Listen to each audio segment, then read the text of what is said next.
Et coucou, j'espère que tu vas bien. Bienvenue à cette 4e semaine de reconnexion à son intuition. Alors, l'intuition, c'est un guide important qui peut être utilisé aussi bien dans des grandes décisions que dans des petites décisions. L'intégrer dans ton quotidien, c'est de faire de plus en plus confiance en son intuition et de l'utiliser régulièrement. Ça ne veut pas dire non plus que tu ne dois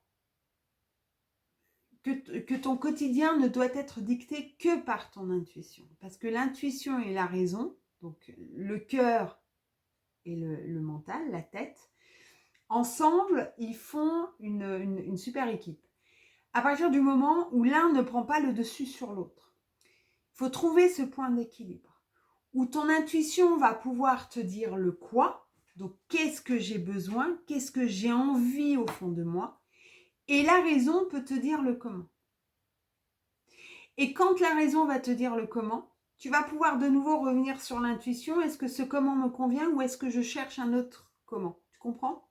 Et c'est de trouver cet équilibre et de pouvoir fonctionner justement en synergie entre le cœur et l'esprit.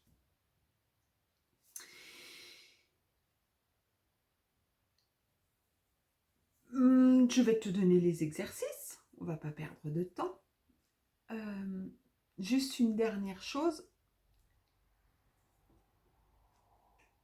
Pour pouvoir intégrer vraiment au quotidien ton intuition, essaye de limiter au niveau de ton environnement, enfin de créer plutôt quelque chose d'apaisant dans ton environnement, de faire des activités créatives, de faire des activités apaisantes, d'éviter trop de brouhaha environnemental, je ne sais pas comment on peut dire ça, mais voilà, de distractions en tout cas qui peuvent t'empêcher d'avoir ces moments de connexion avec ton intuition.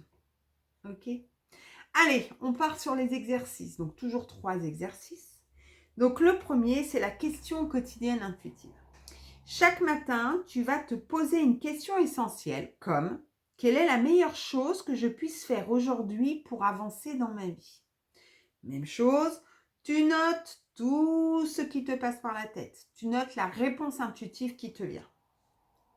Et tu l'appliques.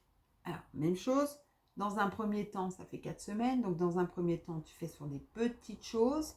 Si la phrase c'est, ou pas, hein, si ça te dit, parce que c'est une des façons aussi, hein, mais si ça te dit quitte ton travail et que tu sens que tout se sert, bon, bah, tu sais que t'es pas en connexion avec l'intuition, tu es plutôt là sur la peur. Et donc, c'est voilà, reprends, ferme les yeux, reprends quelques respirations et pose-toi à nouveau la question.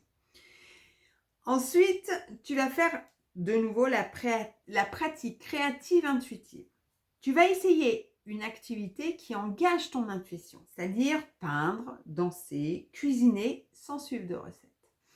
Et puis, tu te laisses guider par tes envies et par tes ressentis. Là, on est dans quelque chose de complètement créatif. Alors, ça peut être peindre, mais ça peut être dessiner, ça peut être créer des mandalas, peu importe.